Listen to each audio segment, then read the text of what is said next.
Rajkot marketing યાર્ડમાં ડુંગળીની નિકાસ પર પ્રતિબંધ મૂકવામાં આવ્યા બાદ ભાવમાં મોટો ઘટાડો થતા ખેડૂતોને માથે ઓઢીને રોવાનો વારો આવ્યો છે.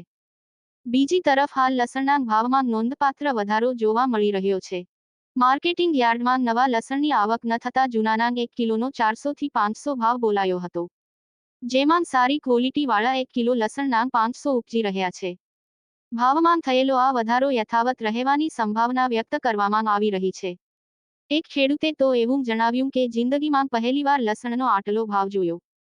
પ્રાપ્ત વિગત અનુસાર ચાલુ વર્ષે વાતાવરણમાં આવેલા ફેરફારો તેમજ કમોસમી વરસાદના કારણે હાલ માર્કેટિંગ યાર્ડમાં નવા લસણની આવક થતી નથી.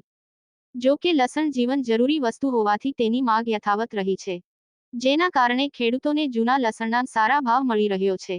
રાજકોટ સહિતના યાર્ડમાં 1 કિલો લસણના ભાવ 400 થી 500 રૂપિયા સુધીના જોવા મળી રહ્યો છે.